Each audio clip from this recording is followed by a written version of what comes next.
আফাবিল বাতিল ইউমিনুনা, তারা কি বাতিল জিনিসে বিশ্বাস করে? ওয়া বিনি'মাতিল্লাহি হুম ইয়াকফুরুন, অথচ আল্লাহ নিয়ামতকে তারা অস্বীকার করে। এই আয়াতে আল্লাহ একটা পরিবার গঠন কিভাবে হয় সংক্ষেপে আলোচনা করে দিলেন।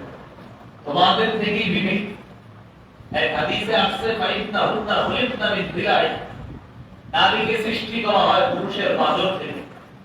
নারীকে সৃষ্টি করা হয়েছে পুরুষের পাঁজর থেকে।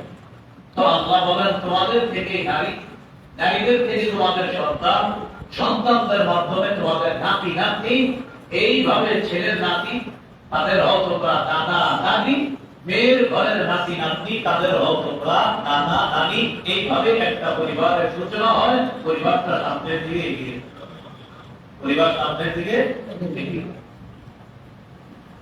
এই আয়াত থেকে বুঝতে পারলাম নারী পুরুষের মাধ্যমে একটা পরিবারের সূচনা হয়। তাহলে পরিবারের সূচনা করতে গেলে যেভাবে পুরুষকে গুরুত্ব দিতে হবে, পাশাপাশি নারীকেও আপনার গুরুত্ব দিতে হবে। পুরুষ ছাড়া নারী আর নারী ছাড়া পুরুষ আপনি পরিবার গঠন করতে পারবেন না, এটা আল্লাহর স্বাভাবিক নিয়ম। তাহলে বলেন নারীর গুরুত্ব প্রয়োজনীয়তা আছে না নাই? আছে। সূরাতুশ শুরা 49-50 নম্বর আয়াতে আল্লাহ তাআলা সন্তানের আলোচনা করতে গিয়ে আগে আল্লাহ নারীর আলোচনা করতে, পরে সুবহানাল্লাহ আল্লাহ তাআলা বলেন লিল্লাহি মুলকুস সামাওয়াতি ওয়াল আরদ, আসমান জমিনের রাজত্ব আল্লাহ, ইয়াখলুকু মা ইয়াশা, তিনি যা ইচ্ছা তা সৃষ্টি করেন। ইয়াহাবু লিমান ইয়াশাউ ইনাসা, তিনি যাকে ইচ্ছা কন্যা সন্তান দান করেন। দান করার ক্ষেত্রে কার কথাকে বললেন? ওয়ায়াহাবু লিমান ইয়াশাউ যুকুর, তিনি যাকে ইচ্ছা তাকে ছেলে সন্তান দান করেন। আও ইউযাউযুহুম যুকরাতান ওয়া ইনাসা, তিনি যাকে ইচ্ছা ছেলে মেয়ে উভয়টা দান করেন। ওয়ায়াজআলু মান ইয়াশাউ আকিমা, তিনি যাকে ইচ্ছা তাকে বন্ধা বানান, বন্ধা, ছেলেও দিবেন না মেয়েও দিবেন না, বন্ধা বানান, এটা আমার। তাহলে আয়াত থেকে শিখলাম, বলেন কন্যা সন্তান দান করেন কে? আল্লাহ। ছেলে সন্তান দান করেন কে? আল্লাহ। ছেলে মেয়ে উভয়টা দান করেন কে? আল্লাহ। ছেলেও হবে না মেয়ে হবে না, নারী বন্ধা থাকবে, নিঃসন্তান থাকবে, ক্ষমতা কার? আল্লাহ।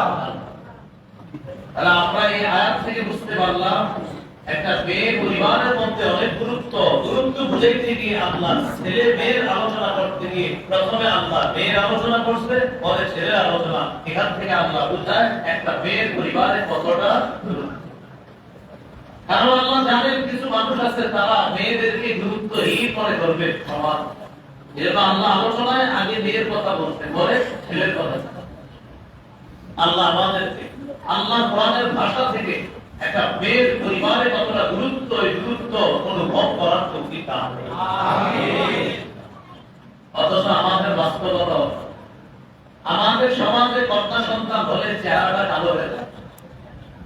চেহারা কি হয়ে যায়? কালো হয়ে যায়। সবাই বলেন চেহারা কি হয়? কালো হয়ে যায়। 14 নম্বর পৃষ্ঠা সূরা আল-আহকাম 58 নম্বর আয়াতে আল্লাহ বলেন وَإِذَا بُشِّرَ أَحَدُهُم بِالْأُنثَى ظَلَّ وَجْهُهُ مُسْوَدًّا وَهُوَ كَظِيمٌ, কিছু মানুষ আছে তাদেরকে যখন কন্যা সন্তানের সুসংবাদ দেওয়া হয় তখন তাদের চেহারা কালো হয়ে যায় এবং সে দুঃখে ভারাক্রান্ত হয়ে যায়, কপালটা কুঁচকায়, কেন? কন্যা সন্তান। কিছু মানুষ আছে তাদেরকে কন্যা সন্তানের সুসংবাদ দেওয়া হলে তখন তারা দুঃখে ভারাক্রান্ত হয়ে যায়, কেন? তার কন্যা সন্তান হলো দুঃখে মেজাজটা খারাপ, পরিবারের সবার মন খারাপ, বন্ধুদেরকে খবর দেয় না, তার যে কন্যা সন্তান। সন্তান হওয়ার আগে বন্ধুদেরকে বলে রাখবে আল্লাহ চাইলে তোদের ভাবি সন্তান জন্ম দিবে, এটা বন্ধুদেরকে বলে রাখবে। তো যেদিন সন্তান হওয়ার কথা ওই না বন্ধুদেরকে ফোন দেয় না, বন্ধুরাই ফোন দিতে পারো না। আজকে তো সুসংবাদ পাওয়ার বন্ধুরা বলতেছে আসসালামু আলাইকুম, কেউ অসুস্থ, সুসংবাদের অপেক্ষায় ছিলাম, আর তো বাতিছিস বলে আরে বল খান তো বাতিছিস। আর যদি ছেলে হইতো তাহলে আপনার ওই বন্ধুরা সন্ধি হইতো না, বন্ধুরা ওই কৃষ্টি বাজারের থেকে খবর পাই যেত, আর জানা খবর পকেটে ছেলে হইতো পুরান বৈদ্যনাথপুরের বাজারে যত মিষ্টির দোকান আছে, আশেপাশে যত মিষ্টির দোকান সব অর্ডার হয়ে যায়। ছেলে সন্তান হইলে মানুষ এটা করে আল্লাহ। এই জন্য মনে রাখতে হবে, ছেলে হোক মেয়ে হোক শুকরিয়া আদায় করা, মেয়ে হলেও শুকরিয়া আদায় করা, ছেলে হলেও শুকরিয়া আদায় করা। বাকি বর্তমান সমাজের পরিস্থিতি অনুযায়ী মেয়ে হলে খুশির প্রকাশ বেশি করবেন, মিষ্টি বেশি খাওয়াবেন, ছেলে হলে মিষ্টি কম খাওয়াবেন বর্তমান সমাজ ব্যবস্থা অনুযায়ী। কারণ আপনি বুঝাবেন আবার রবের ফয়সালা, কন্যা আল্লাহ আমাকে দিয়েছে, আল্লাহ কোরআনে কন্যার কথা আগে বলছে, ছেলের কথা পরে বলছে, তাই আমি খুশি বেশি প্রকাশ করে আমি মিষ্টি বেশি খাওয়াবো, বেশি দামিটা খাওয়াবো। চলো আল্লাহ ছেলে দিলে কিন্তু কম দামিটা খাওয়াবো। এভাবে কন্যার জন্য আপনি খুশি প্রকাশ করেন। সহিহ মুসলিমের বর্ণনা, রাসূলুল্লাহ সাল্লাল্লাহু আলাইহি ওয়াসাল্লাম বলেন, আযাবান লিআমরিল মুমিন, মুমিনের জীবনটাই আশ্চর্য, মুমিনের জীবনটাই আশ্চর্য। ইন্না আমরাহু কুল্লাহু খাইর, মুমিনের সব কিছু কল্যাণ আর কল্যাণ। ইন আসাবাহু সাররা শাকারা ফাকানা খায়রুন লাহ।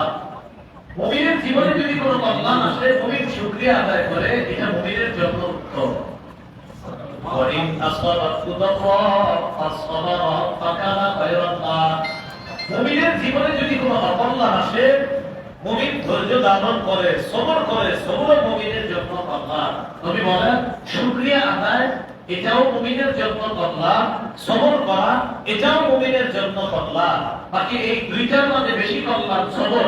আল্লাহ কোরআনে বলছে ইন্নাল্লাহা মা'আস সাবিরিন, যারা ধৈর্যশীল তাদের সাথে আল্লাহ। সুবহানাল্লাহ।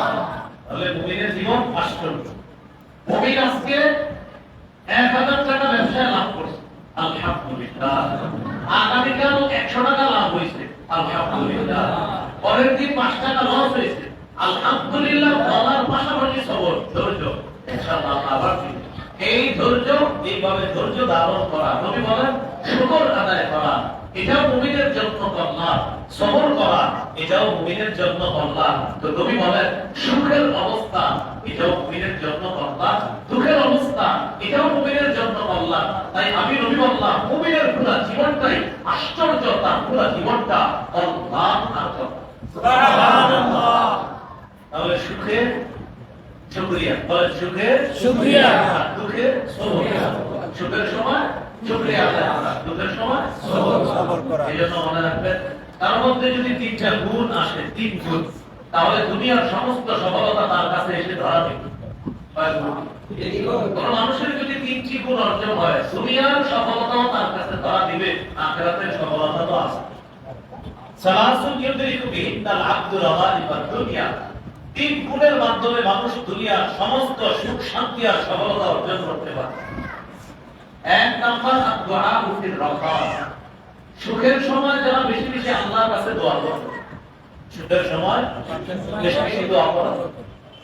মানুষ সুখের সময় আল্লাহরে ভুলে যায়, এইজন্য সুখের সময় আল্লাহরে যারা বেশি বেশি ডাকে, সুখের সময় আপনি ভালো আছেন আর ওই টাইমে আল্লাহকে বেশি ডাকা, এটা হলো 1 নাম্বার গুণ। সুখের সময় আল্লাহরে বেশি মনে রাখা। 25 পারা 1 নম্বর পৃষ্ঠায় আছে, আল্লাহ বলেন ওয়াইদা আনআমতা আলাল ইনসানি আ'রাদা ওয়া নাআ বিজাহি। আমি যখন মানুষকে নিয়ামত দান করি, মানুষকে যখন আমি শুকরে রাখি, মানুষ আমাকে এড়ায় চলে, আমার থেকে পাশ কাটায় চলে, আমার থেকে মুখ ফিরায় দেয়। আমি যখন মানুষকে নিয়ামত দান করি, মানুষ আমাকে এড়ায় চলে, মানুষ আমার থেকে মুখ ফিরায় দেয়। ওয়াইদা মাসাহু শাররু, আর যখন বিপদ স্পর্শ করে, ফাজু দুআইন আলিম, তখন সে লম্বা চওড়া দোয়া বলে দেয়। বিপদে পড়লে দোয়া করে, আর সুখে থাকলে আমারে ভুলে যায়। আল্লাহ ও বিপদে পড়লে তাহলে আমার আগে, আর সুখের সময় তো আমার ভুলে যায়। এটা উচিত না। আয়াত দ্বারা বোঝা যায় ওর উচিত সুখের সময় আমাকে বেশি টাকা, দুঃখের সময় আমি আল্লাহ পাঠাই। এই জন্য সুখের সময় আল্লাহকে বেশি স্মরণ করা। বাস্তব অবস্থা সেটাই আপনি দেখবেন, যার যত বেশি উন্নতি সে তত বেশি মসজিদ ছেড়ে দেয়, আগে উনি মোটামুটি মানে ইনকাম ছিল 5 ওয়াক্ত নামাজ মসজিদে পড়তো। এখন উনি 10 জন শ্রমিক খাটায়, এখন আর 5 ওয়াক্ত নামাজ মসজিদে পড়ার সুযোগ পায় না। কিছুদিন পরে 100 জনকে খাটায়, এখন আর মসজিদে আসার সুযোগ পায় না।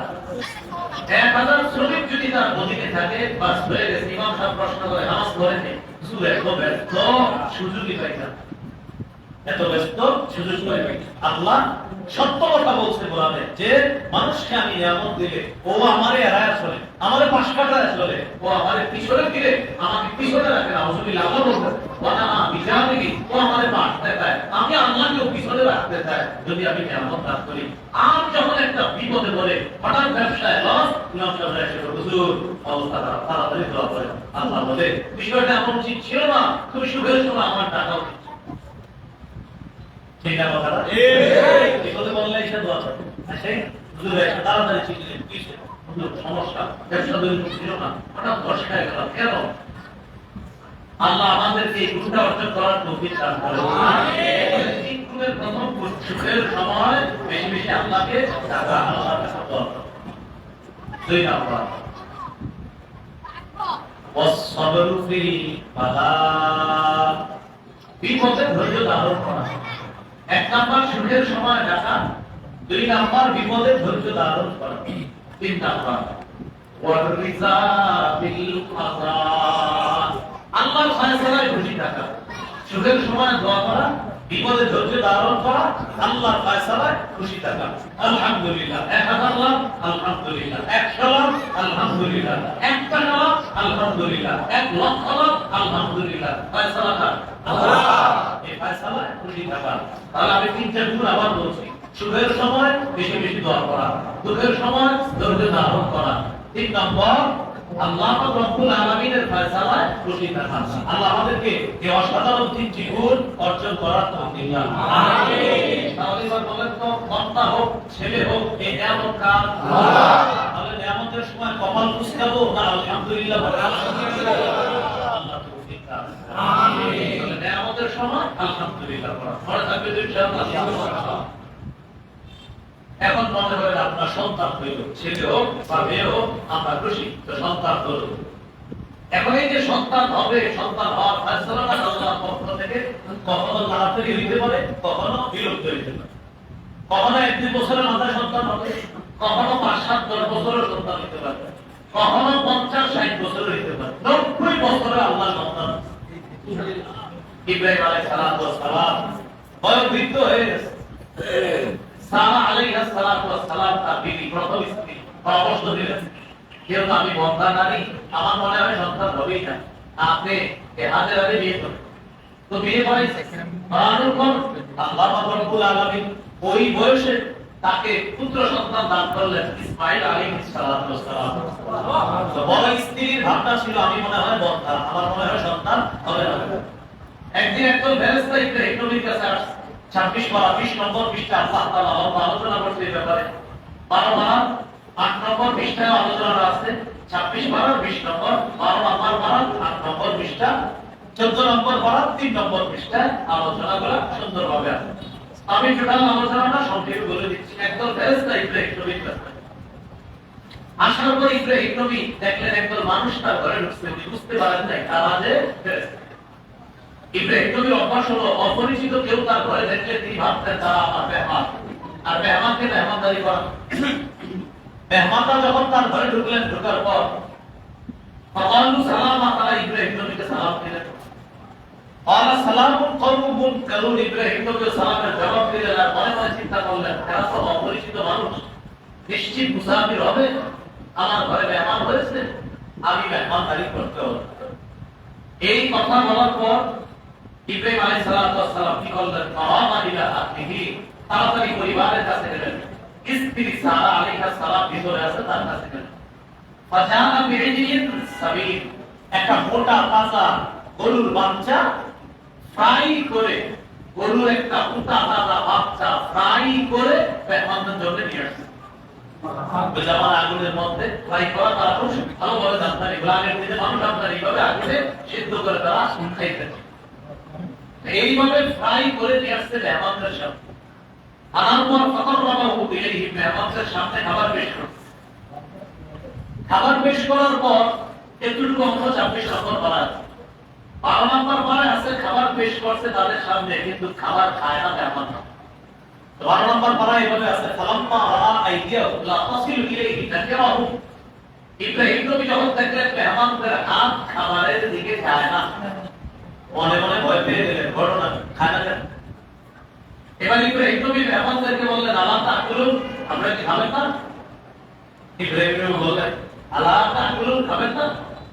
মনে মনে একটু ভয় পেয়ে গেছে। ভয়ের বিষয়টা সাথে মেহমান যারা তারা ইব্রাহিম নবীর দেখা বিষয়টা বুঝতে পারছে যে উনি মনে হয় আমাদেরকে ভয় পেয়ে। এখানে একটা ব্যাখ্যা মনে রাখবেন, ইব্রাহিম নবী ভয় কেন পাবেন? মেহমানরা খাইতেও পারে, নাও খাইতে পারে, ভয় পাওয়ার কারণ ওই জামানায় অপরিচিত কারোর সামনে খাবার দিলে যদি খাইতো তো বুঝতো মেহমান, আর না খাইলে বুঝতো ডাকাত। না খাইলে কি বুঝতো? ডাকাত মেহমানদারি গ্রহণ করে না। ডাকাত মেহমানদারি গ্রহণ না করে বুঝাইতো তোমার ঘরে আজকে চিন্তাই হবে, তরাস হবে, প্রস্তুতি নেবে। ইব্রাহিম নবী ভয় পেয়ে গেলেন এই কারণে, আল্লাহ জানে ডাকাত কিনা। ইব্রাহিম নবীর এই বিষয়টা বুঝতে পেরে সামনে থাকা মেহমানরা বললেন লা তাখাফ। যারা ভিডিও করতেছেন আপনারা বয়ানটা মন দিয়ে বুঝবেন না, মোবাইলটা এইভাবে রাখলে বয়ান বুঝবেন না। আপনারা মোবাইলটা বন্ধ রাখেন, বয়ানে অনেক কিছু শিখবেন। শুধু শুধু এর একটা কষ্ট, এই যে বলো কষ্ট মানে আমি বুঝতেছি আপনাদের কিন্তু কষ্ট হইতেছে এইভাবে শুধু শুধু হয়তো ফেসবুকে পেজ খারাপ হতে চাইতেছেন বা ভিডিওটা একটু সারবেন আপনারা দেখুন, এই তো নিয়মটা দরকার নেই। বয়ানটা শোনেন মন দিয়ে, কাজ হবে, উপকার হবে। এভাবে কষ্ট করে কোনো দরকার নেই। যদি প্রয়োজন হয় আমার বললেন আপনার পেজের একটা বিজ্ঞপ্তি দিয়ে দেবো, ইনশাআল্লাহ একদিনে হারায় যাবে। এইভাবে আপনি কষ্ট করে দেয়, এইভাবে হারায় যাবে, কষ্ট হবে। আর বলে যদি বলে যে হুজুর না আপনার বয়ান চাইছিলাম বেরোন করতে, আপনি আমার সাথে যোগাযোগ করেন, আমি একটা অ্যাড দিয়ে দিই, ইনশাআল্লাহ হবে। আপনার একটা বসানো দিয়ে এইভাবে কষ্ট করেন না, অনেক কষ্ট করতে। আচ্ছা শোনেন বয়ান। ইব্রাহিম আলাইহিস সালাম তাদেরকে বললেন তার খায় না। যখন মেহমানরা বুঝতে পারলেন ইব্রাহিম নবী ভয় পাইতেছে, তখন ইব্রাহিম আলাইহিস সালামকে মেহমানরা বললেন লা তাখাফ, আপনি ভয় পাবেন না, সেই কারণে আপনি ভয় পাইতেছেন ওরকম কোনো বিষয় না। ইন্না উরসিলনা ইলা কওমি লূত, আমাদেরকে পাঠানো হয়েছে আল্লাহর পক্ষ থেকে আমরা একদল প্রেরিত ফেরেশতা। সুবহানাল্লাহ। আপনি ভয় পাবেন না, আমরা ফেরেশতা, আমরা তো খাবার খাই না, এই জন্য আপনি টেনশন করেন না। আমরা গুরুত্বপূর্ণ দুটি কাজে আসছি। প্রথমটা হলো আপনার স্ত্রী সারাকে একটা সুসংবাদ দিন। কি সুসংবাদ? সুসংবাদ কি? ফমশারু বিগুলামিন হালিম। ফেরেশতারা ইব্রাহিম নবীকে বললেন আপনার একজন সহনশীল, ধৈর্যশীল একজন সন্তান হবে। আর অন্য জায়গায় আছে ফমশারনাহা বিইসহাক, আল্লাহ বলেন ইসহাক নামে একটা পুত্র সন্তানের সুসংবাদ ফেরেশতাদের মাধ্যমে ইব্রাহিম নবীর ওই বড় স্ত্রী সারাকে আমি তার একজন সন্তান হবে ইসহাক, এই ইসহাকের সুসংবাদ দিন। সুবহানাল্লাহ। সারা ভাবতেন কি উনি বন্দা, কিন্তু উনি ওনাকে আল্লাহ তাআলা সুসংবাদ দিলেন। এবং সারা কি করছে আপনার আলাইহিস সালাম ভিতর থেকে যখন শুনছে ওরা সন্তান হবে, ফাআতবারাত ইমরাতুহু ফি সাররাতিন ফাসাক্কাত ওয়াজহাহা, নিজের চেহারা এভাবে সামলাইতেছে, এইভাবে ভিতর থেকে আসতেছে, নিজের চেহারা আঘাত করতে করতে আমার পুত্র সন্তান হবে। এরপর নিজে বলতেছে ওয়াকালা আজুজুন আকিমুন, উনি নিজে নিজে বলতেছে আজুজুন, এই বৃদ্ধা নারীর আমার সন্তান হবে। নিজে নিজে কথা বলে এই বৃদ্ধা নারীর সন্তান হবে, সাথে সাথে বলতেছে আকিম, আমি তো বন্ধা। নিজে নিজের ব্যাপারে বলতেছে এক আমি বৃদ্ধা, দুই আমি বন্ধা, আমার ছেলে হবে। ফেরেশতারা বললেন অলু কাযালিক, ব্যাপারটা এমনই। আল্লাহ রাব্বুক, আপনার রব বলেছেন ব্যাপারটা এমনই, অতএব আপনার সন্তান হবে। এটাই চূড়ান্ত সত্য। সুবহানাল্লাহ। তাহলে বলেন কম সময়ের মধ্যে সন্তান দেয় কে? আল্লাহ। একটু বিলম্বে সন্তান দেয় কে? আল্লাহ। আল্লাহর উপর ইয়াকিন রাখা। আল্লাহ আমাদের সকলকে এই কথাগুলোর উপর আমল করার তৌফিক দান করুন। আমিন। তাহলে এবার সন্তান মনে করে দুনিয়াতে আসলো, ছেলে হোক মেয়ে হোক, কেমন টাকা আল্লাহ, কেমন কালো না আলহামদুলিল্লাহ, আলহামদুলিল্লাহ। আল্লাহ আমাদেরকে শুকরিয়া আদায় করার তৌফিক দান করুন। আমিন। এবার কন্যা সন্তান হয়েছে মনে করে, কি সন্তান হয়েছে? কন্যা সন্তান। রাসূলুল্লাহ সাল্লাল্লাহু আলাইহি সাল্লাম বলেন যার একজন কন্যা সন্তান, যার একজন কন্যা সন্তান হয়েছে, এখানে যারা আছেন আমার সামনে একজন কন্যা আছে তাদের, একজন কন্যা, রাসূলুল্লাহ সাল্লাল্লাহু আলাইহি সাল্লাম বলেন মান উলিদাত লাহু ইবনাতুন, যার একজন কন্যা সন্তান হয়, ফালাম ইয়াইদহা ওয়ালাম ইহিদহা, সে যদি এই কন্যাকে জীবন্ত কবর না দেয়, জাহিলি যুগে কন্যা হইলে জীবন্ত কবর দিয়ে দিত। নবীজি বলেন যার একজন কন্যা হলো, সেই কন্যাকে যদি সে জীবন্ত কবর না দেয়, ওয়ালাম ইহিদহা, সে যদি কন্যাকে অবজ্ঞা না করে, ওয়ালাম ইউসির ওয়ালাদাহু আলাইহা ইয়ানি আযাকার, সে যদি তার ছেলেকে কন্যার উপর প্রাধান্য না দেয়, যেমন আপনাদের কারো মেয়েও আছে ছেলেও আছে, আর আপনি এমন করেন না যে ছেলেটাকে বেশি ভালোবাসেন, এমন না। নবীজি বলেন মেয়েকে জীবিত কবর দেয় না, মেয়ে বলে অবজ্ঞা করে না, আমার মেয়ের চেয়ে ছেলেদের বেশি ভালোবাসে না, না, আমার ছেলেরও ভালোবাসি, মেয়েরও ভালোবাসি, আমার মেয়ের একটু বেশি ভালোবাসবে। নবীজি বলতেছে হ্যাঁ, যে তোমরা যারা মেয়ের বাবা, শোনো মুহাম্মদ সাল্লাল্লাহু আলাইহি ওয়াসাল্লাম মেয়ের বাবা। তো নবীজি বলেন মেয়েকে অবজ্ঞা করে না, তার একজন কন্যা ভালোভাবে লালন বেশি আপনা আল্লাহ তাআলা এক কন্যার কারণে বাবাকে জান্নাতে বাবাকে কোথায় প্রবেশ করাবে? তাহলে বলেন ছেলে হোক মেয়ে হোক তাদেরকে সুশিক্ষায় শিক্ষিত করার দায়িত্ব অভিভাবকের। বলেন ছেলে হোক মেয়ে হোক তাদেরকে সুশিক্ষায় শিক্ষিত করার দায়িত্ব কাদের? অভিভাবকের। তাহলে মেয়ে হলে পড়াশোনা দরকার নেই, ছেলে হলে পড়াশোনা দরকার নেই, ছেলের জন্য জমি বিক্রি করে ফেলে পড়াশোনা করার, মেয়ের জন্য বিয়েটা দিতে, ছেলে হলে জমি বিক্রি, মেয়ে হলে বিয়েটা দিতে না। একটা মেয়েকেও আদর্শ সভ্য একটা মানুষের রূপান্তরিত করতে হবে, একজন আদর্শ সভ্য নারী হিসাবে একটা মেয়েকে প্রতিষ্ঠিত করতে হবে। আল্লাহ আমাদেরকে কথাগুলা গুরুত্ব অনুধাবন করার তৌফিক দান করুন। সূরা তাহরীমের 6 নম্বর আয়াত, 28 নম্বর পারা, 19 নম্বর পৃষ্ঠা আল্লাহ রাব্বুল আলামিন বলেন ইয়া আইয়ুহাল্লাযীনা আমানু, হে ঈমানদারগণ, কু আনফুসাকুম, তোমরা নিজেদেরকে বাঁচাও, ওয়া আহলিকুম নার, তোমাদের পরিবারকে বাঁচাও, আগুন থেকে বাঁচাও, ওয়াকুদুহান নাসু ওয়াল হিজারা, যে আগুনের জ্বালানি মানুষ এবং পাথর। আল্লাহ বলেন নিজেদেরকে বাঁচাও, পরিবারকে বাঁচাও, আগুন থেকে বাঁচাও। কু আনফুসাকুম, protect yourself, wa ahlikum and your families nara, against a fire, মানে ফায়ার থেকে আগুন, আগুন থেকে বাঁচাও, আগুন থেকে নিজেকে বাঁচাও, পরিবারকে বাঁচাও, আগুন থেকে বাঁচাও, যেই আগুনের জ্বালানি মানুষ এবং পাথর। এখন আমাকে বলেন পরিবারের সদস্য শুধু ছেলে না শুধু মেয়ে, না ছেলে মেয়ে হবে? আল্লাহ আমাদের এই কথাগুলা মসজিদের বাইরে গিয়ে যেন মনে রাখতে পারি। আল্লাহ তৌফিক দান করেন। আমিন। অবজ্ঞা করব না, মেয়েদেরকে কখনো অবজ্ঞা করব না, তার ব্যাপারেও যথেষ্ট দায়িত্ব নিয়ে আমরা তাকেও একজন আদর্শ, একজন সভ্য নারী হিসাবে সুশিক্ষায় শিক্ষিতা করে তাকেও আমরা প্রতিষ্ঠিত করার চেষ্টা করব ইনশাআল্লাহ। ইনশাআল্লাহ। এলে এক কন্যা অভিভাবক, দুই কন্যা আছে তাদের, মাশাআল্লাহ, কয় কন্যা? দুই কন্যা। রাসূলুল্লাহ সাল্লাল্লাহু আলাইহি সাল্লাম বলেন মান আলা জারিয়াতাইন, যে ব্যক্তি দুই কন্যা লালন পালন করে, দাখালতুল জান্নাহ, দেখেন নবী কি বলে, দাখালতু ওয়া আনা আল জান্নাহ, আরেকবার দাখালতু আনা ওয়া হুয়া আল জান্নাহ, কাহাতাই, নবী বলেন যে ব্যক্তি দুই কন্যা লালন পালন করে সে আর আমি, দুই কন্যার অভিভাবক আর আমি এভাবে পাশাপাশি জান্নাতে প্রবেশ করব। সুবহানাল্লাহ। এভাবে জান্নাতে পাশাপাশি প্রবেশ করব আমি আর দুই কন্যার অভিভাবক। নবী গুরুত্ব বোঝায়, তার মানে দুই কন্যার অভিভাবক যারা লালন পালন করছে সঠিকভাবে, কন্যা বলে অবজ্ঞা করে নাই, কন্যা হিসাবে কখনো এরকম মনে করে নাই ছি আমার জন্য বোঝা না, আমার ছেলে যেমন আমার জন্য নিয়ামত, আমার মেয়েও আমার জন্য নিয়ামত। নবী বলেন এইভাবে দুই কন্যাকে লালন পালন করলো আমি আর সে, এভাবে পাশাপাশি জান্নাতে প্রবেশ করব। সুবহানাল্লাহ। আরেক হাদিসে রাসূলুল্লাহ সাল্লাল্লাহু আলাইহি ওয়াসাল্লাম বলেন আমি মুসলিমিন তুদরিকু ইবন আল্লাহ ফায়ুসির সুহবাত আল্লাহ ইল্লা আদখালাকাল জান্নাহ, যে ব্যক্তির দুইজন কন্যা আছে সে যদি তাদেরকে সুন্দরভাবে লালন পালন করে, সুন্দরভাবে দিনী শিক্ষা শিক্ষিতা করে, বড় করে তুলে কোরআনের শিক্ষা দেয়, কায়দা আম্পা এগুলো সুন্দরভাবে শিক্ষা দেয়, দিন সুন্দরভাবে শিক্ষা দেয়, এইভাবে তাদেরকে লালন পালন করে, এই হাদিসে নবী বলেন ওই দুই কন্যা বাবাকে জান্নাতে প্রবেশ করায়। সুবহানাল্লাহ। এর দুই কন্যার অভিভাবক। তিনজন মেয়ে আছে, রূপে আছেন, তিনের অধিক, তিন বা তিনের অধিক, তিন বা তিনের অধিক, মাশাআল্লাহ। আছেন তিন বা তিনের অধিক? আছি আমরা। মাশাআল্লাহ। দেখেন কি বলে আল্লাহ।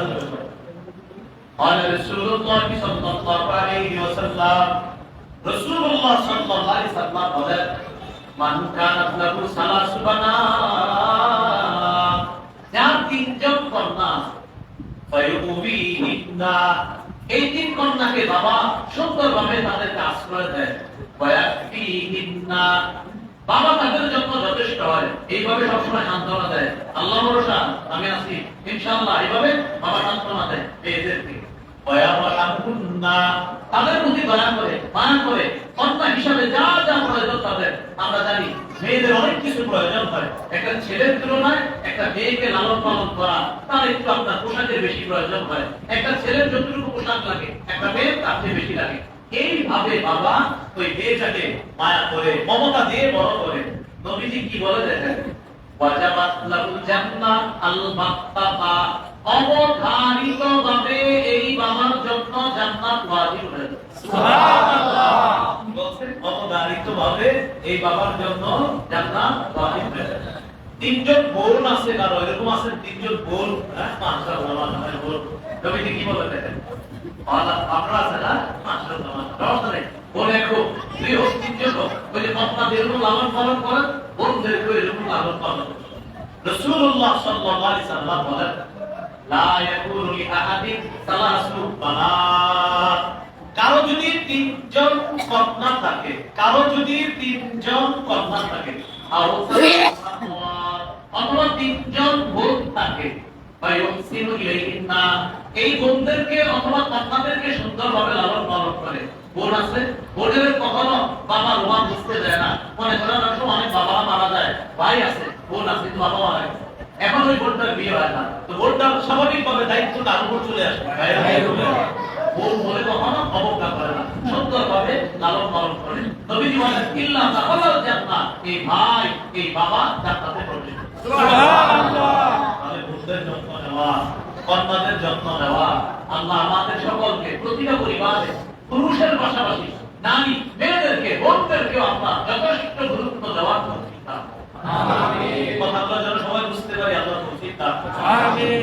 এক সাহাবী দাঁড়ায় প্রশ্ন করলেন, হুজুর ওয়াসিতাইনি, কারো যদি দুইজন মেয়ে থাকে, এক হাদিসে নবী বলেছেন না, দুই মেয়ের অভিভাবক, আমি আর দুই মেয়ের অভিভাবক এইভাবে জান্নাতে যাব, তো তিনজনের ফজিলত ছিল। এক সাহাবী বললেন, হুজুর আপনি তো তিনজনের ফজিলত বললেন, অবধারিতভাবে জান্নাত, দুইজনের ফজিলতে বলছেন আমি আর সে জান্নাতে, আর তিনজনের ফজিলতে বলছেন অবধারিত জান্নাত, হুজুর কারো যদি দুইজন লোক থাকে, দুইজন মেয়ে থাকে, মানে কোরআন মনে দুইজন মেয়ে ছিল, নবীজি তারে বললেন ওয়াসিতাইনি, আচ্ছা ঠিক আছে তোমার দুই মেয়ে মনে হয়, ঠিক আছে দুই মেয়েও যদি থাকে আমি আর সে ব্যক্তিভাবে জান্নাতে পাশাপাশি যাব, তার জন্য জান্নাত অবধারিতভাবে ওয়াজিব হবে। সুবহানাল্লাহ। তাহলে তিন কন্যার ফজিলতটা এক সাহাবী নবীর কাছে বলার কারণে দুই কন্যার ফজিলতের ক্ষেত্রেও চলে আসে। সুবহানাল্লাহ। দুই কন্যার ফজিলত, একটা হলো নবীর সাথে জান্নাতে যাওয়া, আরেকটা হলো অবধারিতভাবে জান্নাত ওয়াজিব হয়ে যাওয়া। এবার আরেকটা বিষয় মনে রাখবেন, কন্যারা জাহান্নাম থেকে প্রতিবন্ধক হয়ে যায়। সুবহানাল্লাহ। কন্যা অভিভাবকের জন্য জাহান্নাম থেকে প্রতিবন্ধক হয়ে যায়। অনেক বাবা আছে মেয়েটারে বিয়ে দিতে একটু কষ্ট হয়, মনে করেন বিয়ের বয়স হয়ে চেষ্টা করতে, এই বছর বিয়ে হয় নাই, পরের বছর হয় নাই, তো চেষ্টা করতে করতে 2-3 বছর পরে বিয়ে হয়েছে, অনেক কষ্ট হয়েছে বাবাটা, আরে চোখের পানি কাটতে আল্লাহর কাছে, 2-3 বছর অনেক চেষ্টা করার পর বিয়ে হয়েছে। তাহলে এটা কিন্তু তার জন্য একটা সবর পরীক্ষা। এবার একটা হাদিস শুনেন, আপনাদের আয়েশা সিদ্দিকা রাদিয়াল্লাহু তাআলা আনহা বলেন, এক মহিলা আমার কাছে আসছে সাহায্য চাওয়ার জন্য, তাহলে ইমরাতুন ওয়া মাআহা ইবনাতান লাহা, এক মহিলা আসছে আমার কাছে সাহায্য চাওয়ার জন্য।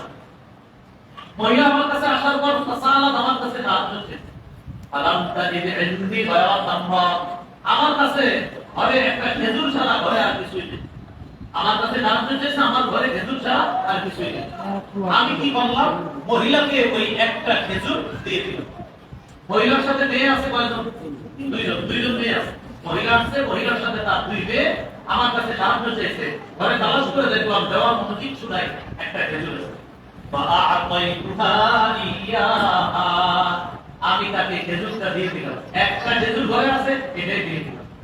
খেজুর দেওয়ার পর কি করলেন, ফাশাক্কাতহা মহিলা খেজুরটাকে দুই টুকরা করছে মহিলা মোট কয়জন মেয়ে সহ তিনজন মহিলা এক খেজুরে ভাগ করছে কয়টা দুইটা আপাসামাতহা বাইনা ইবনাতাইহা মহিলা দুই টুকরা খেজুর তার দুই কন্যাকে দুই টুকরা খেজুর তার দুই কন্যাকে দিয়ে দেওয়ার পর এবার ওই মহিলা কি করলেন সালাম তাকুল মিনহা মহিলা খাইলো না ওয়া কামাত সুম্মা খারাজাত মহিলা নাকে একটু পরে তার মেয়ে দুইজনকে নিয়ে এখান থেকে চলে গেল যেহেতু ঘরে আর কিছু নেই খারাজাত মহিলা চলে যাওয়ার পর ফাদাখালাত নবী সাল্লাল্লাহু আলাইহি ওয়াসাল্লাম ফাআখবারতুহু নবীজি ঘরে আসছে আসার পর আমি নবীজিকে পুরো ঘটনা বললাম শুন একজন মহিলা আমার কাছে সাহায্য চাইতে আসে মহিলার সাথে তার দুইজন কন্যা আমি একটা খেজুর দিলাম আশ্চর্যের ব্যাপার মহিলাটাও ক্ষুধার্ত মহিলা নিজে নাকে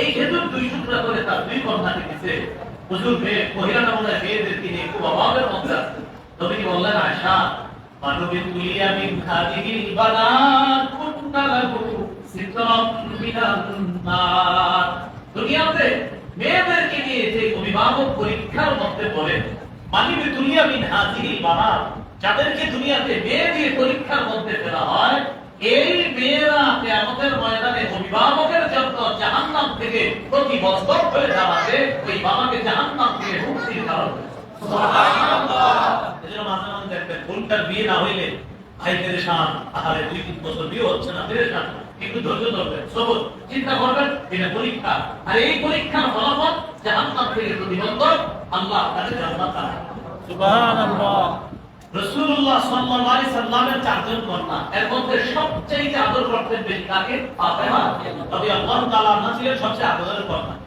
তার ব্যাপারে আপনাদের আয়েশা সিদ্দিকা রাদিয়াল্লাহু তাআলা আনহা একটা হাদিস শোনায় আবুদাউদের বর্ণনা আমাদের আয়েশা সিদ্দিকা রাদিয়াল্লাহু তাআলা আনহা বলেন নবীজির সাথে আর ফাতেমার কেমন মহব্বত ছিল আপনারা বলেন যে নবীজি সাল্লাল্লাহু আলাইহি সাল্লাম আর ফাতেমার মহব্বত কেমন ছিল মা রাআইতু আহাদান কানা আশবাহা সামতান ওয়া হাদিয়ান ওয়া দাল্লান ওয়া কালামান ফি রাসূলিল্লাহি সাল্লাল্লাহু আলাইহি ওয়াসাল্লাম মিন ফাতিমা আমাদের আয়েশা সিদ্দিকা বলেন ভালো করে শুনেন শারীরিক ঘটনে দেখতে চলনে বলনে দেখেন শারীরিক ঘটনে দেখতে চলনে বলনে কথাবার্তায় নবীজির সাথে সবচেয়ে বেশি সাদৃশ্য যাকে আমি পাইতাম সে হলো নবীর মেয়ে ফাতেমা সুবহানাল্লাহ ফাতেমা হাঁটতেন কেমন নবী যেভাবে হাঁটতেন ফাতেমা দেখতে কেমন একদম সবচেয়ে নবীর কাছাকাছি দেখতে ছিল ফাতেমা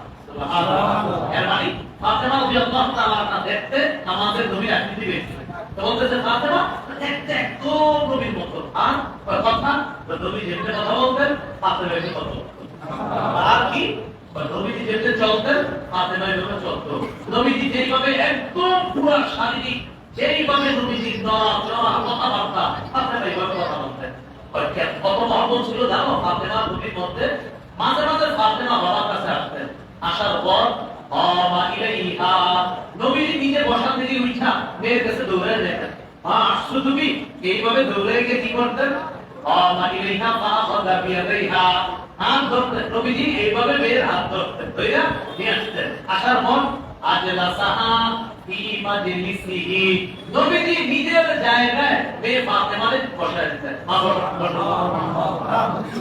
এইভাবে বসায় দিতেন আপনার ধইরা এটা বসায় মামা তুমি বসায় থাকো এবার আপনাদের বলেন আর নবীজি যখন ফাতেমার ঘরে যেত ফাতেমা কি করতো তোমরা জানো কারণ রাসূলুল্লাহ সাল্লাল্লাহু আলাইহি ওয়াসাল্লাম নবীজি যখন ফাতেমার কাছে যাইতেন যাওয়ার পর সাহাবাত ইলাই ফাতেমা নবীজির কাছে উঠে আসতেন ওই ফাতেমা আসলে নবী যখন উঠে যেতেন ফাতেমার কাছে গেলে নবীজি যখন যাইতেন ফাতেমা উঠে আসতেন আপা আপনি আসছেন দৌড়ে যেতেন যাওয়ার পর ওয়া আজলাসাতু আম্মাকে কি করতেন আম্মা যাতু বিয়াদাইহা যেমনি ভাবে নবী মেয়েকে ধরতেন নবীজি যাওয়ার পর মেয়েও নবীর এইভাবে ধরতেন আম্মা যেমনি মেয়ের রিসিভ করে মেয়ে এখন বাবারে রিসিভ করে সুবহানাল্লাহ এবার রিসিভ করার পরে কি করে ওয়া আজলাসাতু ফি মাজলিসিহা নবীজি যেমনি ভাবে মেয়ের দিয়ে ধইরা দিতে জায়গায় বসায় দিতেন ফাতেমা রাদিয়াল্লাহু তাআলা কি করতেন আপা আসলে বাবাকে আইনা চুমা দিয়া নবীজি সাল্লাল্লাহু আলাইহি সাল্লামকে নিজের জায়গায় বসায় দিতেন আপা আপনি এখানে বসুন এরকম মহব্বত ছিল নবীজি আর তার কন্যা ফাতেমা রাদিয়াল্লাহু তাআলা আনহা। আমি আপনাদেরকে বুঝাইতে চাইলাম, কন্যা বলে অবজ্ঞা করার কোনো সুযোগ নাই, চেহারা কালো করার কোনো সুযোগ নাই, বোনের ব্যাপারে চেহারা কালো করার কোনো সুযোগ নাই। তাহলে বলেন, নেক আমল শুধু পুরুষরা করবে না নারীরাও করবে? ইবাদত শুধু পুরুষরা না নারীরাও? তাহলে ইবাদত নারী পুরুষ উভয়ে, নেক আমল নারী পুরুষ উভয়ে, জান্নাতে যাবে নারী পুরুষ উভয়ে। বিপরীত দিকে নবীজি বলেন, শোনো, আমি জান্নাতে গেলাম, জাহান্নামও দেখলাম, ইত্তালাতু আলাইহা, আমি জান্নাতে উকি মারলাম, উকি মেরে দেখি বেশিরভাগ দরিদ্র মানুষগুলা জান্নাতের মধ্যে।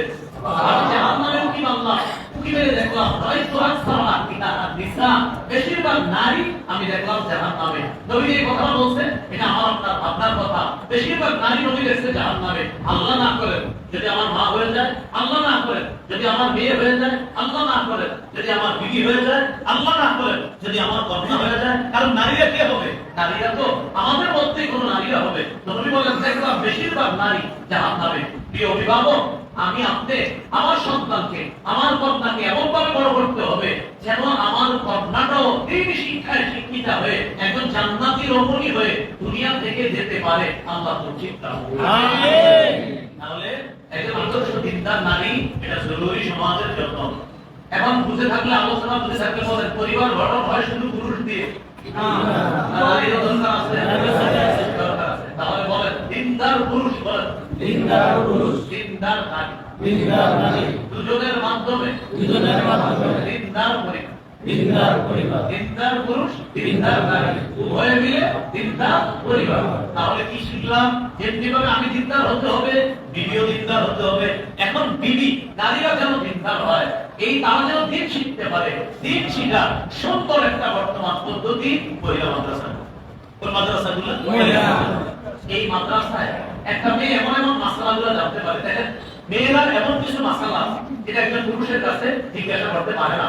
এখন আপনার পরিবারে যদি একটা মেয়ে দ্বীনি শিক্ষায় শিক্ষিত হয়, ফুফু, খালা, মামানি সবাই কি করবে? মাসালাগুলো ওই মেয়েটার কাছে জানতে দিবে।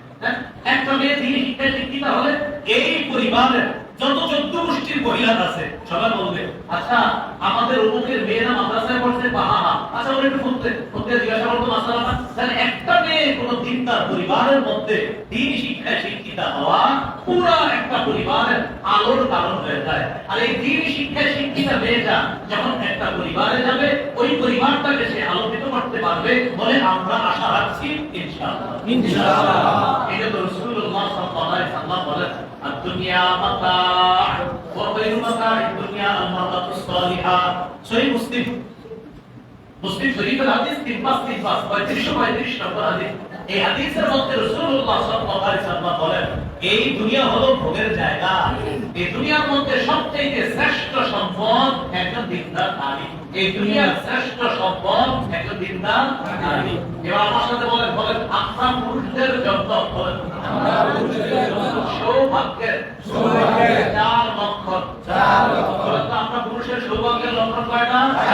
বলেন, দিনদার নারী, দিনদার নারী, প্রশস্ত বাড়ি, প্রশস্ত বাড়ি, আরামদায়ক গাড়ি, দিনদার প্রতিবেশী, দিনদার প্রতিবেশী। এটা পুরুষের সৌভাগ্যের চার লক্ষণ। এক, দিনদার নারী, দুই, প্রশস্ত বাড়ি, তিন, আরামদায়ক হালাল গাড়ি, মানে হালাল ভাবে আরামদায়ক গাড়ি। যাই হোক, এরপরে চার নম্বর নেককার প্রতিবেশী।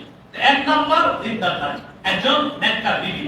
রাসূলুল্লাহ সাল্লাল্লাহু আলাইহি ওয়াসাল্লাম বলেন, আরবাউ মিনাস সাআদা, পুরুষের সৌভাগ্যের লক্ষণ চারটি।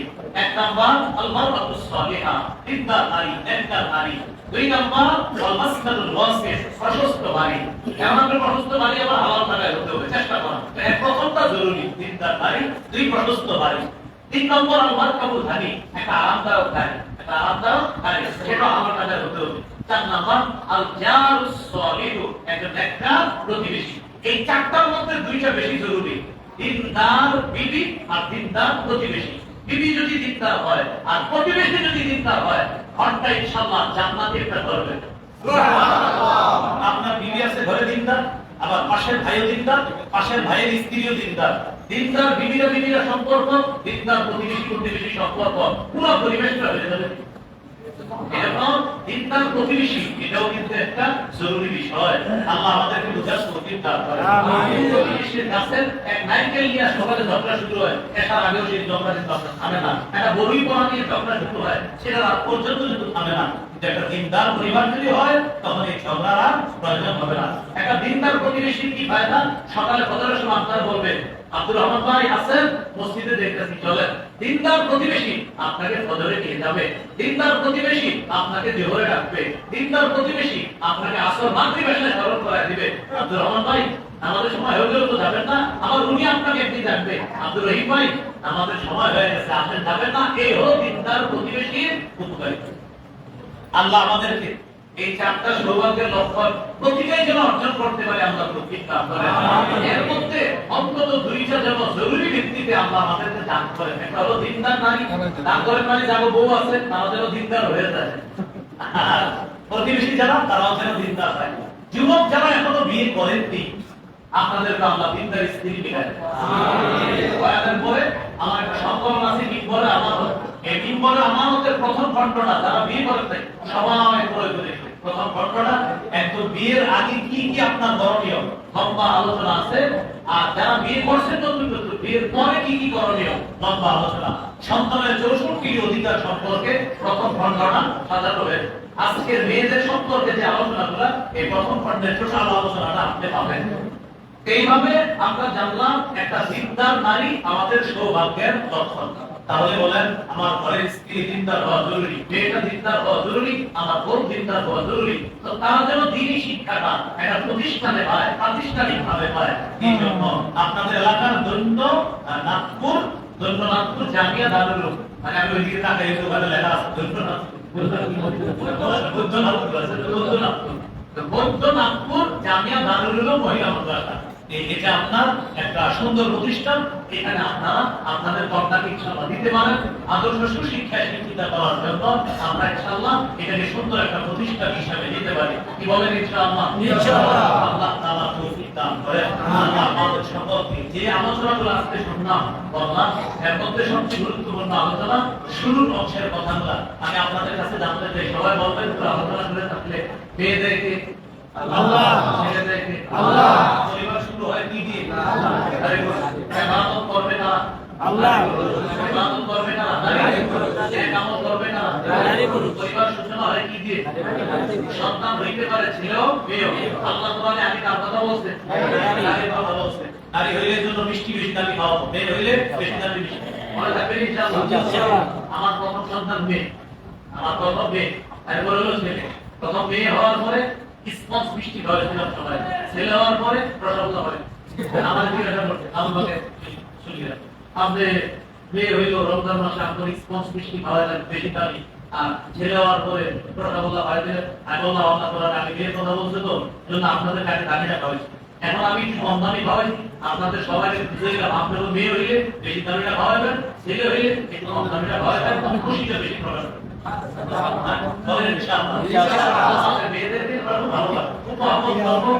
মেয়েরা ভাইদের জন্য খুশির কারণ, আনন্দের কারণ।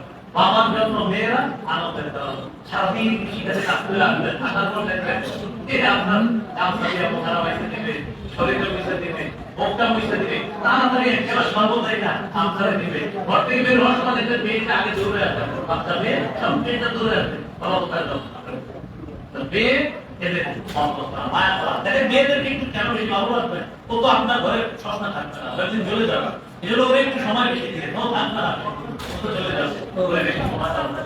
আজকের আলোচনার গুরুত্বটা আমরা সবাই যেন বুঝে শুনে ইনশাআল্লাহ আমল করতে পারি। আল্লাহ তৌফিক দান করেন। আমিন। প্রতিটা কিতাব সম্পর্কে যাদের প্রয়োজন হয় 10 খণ্ডে একটা কিতাব আছে আমার, দিন পড়া আমানত। প্রথম খণ্ড হলো সন্তান কিভাবে প্রতিষ্ঠিত করবে, পুরো আলোচনা। মেয়ে কিভাবে মানুষ করবে, ছেলে কিভাবে মানুষ করবে, বিয়ার আগে কয়টা করণীয়, বিয়ের পরে কয়টা, সব আলোচনা আছে প্রথম খণ্ড। দ্বিতীয় খণ্ডের আলোচনা শিরিক বেদাত কুফর তাওহীদ। তৃতীয় খণ্ডের আলোচনা হালাল হারাম। 4 নম্বর খণ্ডে স্বামীর 24টা অধিকার, স্ত্রীর 19টা অধিকার। 5 নম্বর খণ্ডে লা ইলাহা ইল্লাল্লাহ ব্যাখ্যা। 6 নম্বর খণ্ডে নামাজ। 7-8 নম্বর খণ্ডে মাসালা, অনেকগুলো মাসালা আলোচনা নারী পুরুষ সম্পর্কে। 9 নম্বর খণ্ডে যাকাত, রমজান মাসে মেয়েদের কি মাসালা, ছেলেদের কি মাসালা, এই আলোচনা। 10 নম্বর খণ্ডে যাকাত, নারীদের হজ কেমন হবে, নারীদের জাকাত কেমন হবে, পুরুষের হজ কিভাবে হবে, নারীরা দেড় মহলের উপরে জাকাত দেওয়া লাগবে কিনা, আর পুরুষরা কি কি সম্পদের উপর জাকাত দিবে, এই বিষয়গুলো আলোচনা 10 নম্বর দরকার।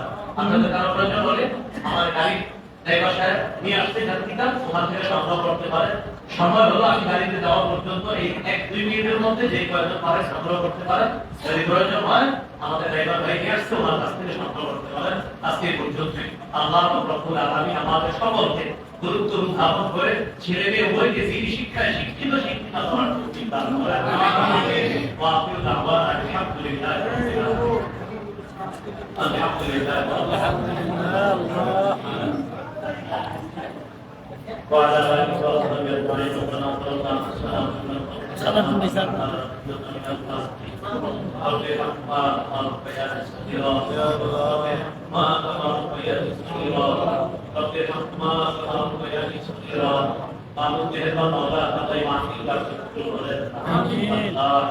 আমি সহ জিন্দা মুসলিম এখানে ভাই মাদ্রাসায় পড়তে বলে রাস্তা আমার বুঝানোর উদ্দেশ্য ছিল একটা পরিবারে ছেলে থাকে মেয়ে থাকে, আমরা যেন মেয়েটাকে গুরুত্ব দিই, ছেলেটাকে গুরুত্ব দিয়ে যেন আমরা তাদেরকে আদর্শ সভ্য মানুষে পরিণত করতে পারি। মেয়ে বলে যেন আমরা তাদেরকে কখনো অবজ্ঞা না করি। আল্লাহ এই মানসিকতা থেকে আমাদেরকে হেফাজত করেন। আল্লাহ এখানে যারা আছে আমাদের সকলের মা, তিনি একজন মেয়ে, নবীজির মা তিনি একজন নারী ছিলেন। আল্লাহ পৃথিবীর সব নবীদের মা তারাও তো নারী ছিল। আল্লাহ এই বিষয়টা যেন আমরা সবাই বুঝতে পারি, আপনার তৌফিক দান করেন। আল্লাহ আমাদের দোয়া আপনি কবুল করেন। আল্লাহ মৃত্যুর সময় হালিমা নসিব করে দিয়েন। আল্লাহ মৃত্যুর সময় ইমাম নসিব করে দিয়েন। আল্লাহ মৃত্যুর সময় ইমাম নসিব করে দিয়েন। আল্লাহ মৃত্যুর সময় ইমাম নসিব করে দিয়েন। আল্লাহ মৃত্যুর সময় ইমাম নসিব করে দিয়েন। আল্লাহ মুসলমান পরিচয় মৃত্যু দিয়ে দিয়েন। আল্লাহ মুসলমান পরিচয় মৃত্যু দিয়ে দিয়েন। আল্লাহ মুসলমান পরিচয় মৃত্যু দিয়ে দিয়েন। আল্লাহ মুসলমান পরিচয় মৃত্যু দিয়ে দিয়েন। মৃত্যুর পর একটা মানুষদের সাথে মিলিয়ে দিয়ে আল্লাহ আমাদেরকে দোয়া করেন। আজকে যাদের সামনে বসলাম, যারা আমার সামনে বসলাম, সবার সাথে আবার জান্নাতে দেখা করে দিয়ে আপনি কবুল করে দেন। যুবকরা আছে, বড়রা, ছোটরা, সাদা দাড়িওয়ালা, কালো দাড়িওয়ালা, আমাদের সকলকে আপনি কবুল করে দেন। প্রত্যেকের ঘর ইসলামী আদর্শ সভ্য একটা ঘর হিসাবে পরিণত করেন। যারা বিবাহিত তাদের দাম্পত্য জীবনকে সুখময় করে দেন। যারা এখনো বিয়ে করেনি তাদের জন্য সুপাত্রীর ব্যবস্থা করে দেন। আল্লাহ মেয়েদের জন্য সুপাত্রের ব্যবস্থা করে দেন। আমাদের দোয়া আপনি কবুল করেন। আল্লাহ আমাদের দোয়া আপনি কবুল করেন। আল্লাহ আমাদের দোয়া আপনি কবুল করেন। আল্লাহ সবরকে আপনি নিরাপদ করে দেন। আল্লাহ সবরে আছে, সবর নিরাপদ করে দেন। জানমালের অ্যাক্সিডেন্ট থেকে হেফাজত করেন। আল্লাহ জানমালের অ্যাক্সিডেন্ট থেকে হেফাজত করেন। আল্লাহ আল্লাহ আল্লাহ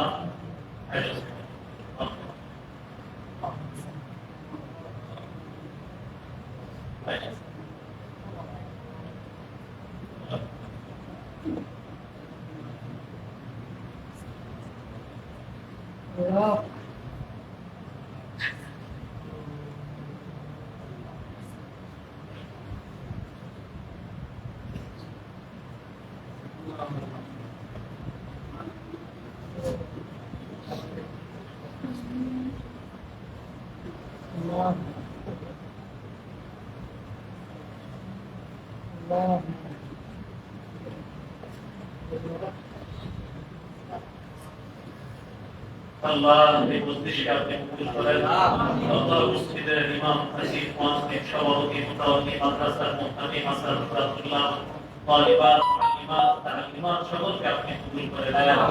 আল্লাহুম্মা সাল্লি ওয়া সাল্লিম ওয়া বারিক আলা মুহাম্মদ। সুবহানা রাব্বিকা রাব্বিল ইজ্জাতি আম্মা ইয়াসিফুন ওয়া সালামুন আলাল মুরসালিন। আলহামদুলিল্লাহ।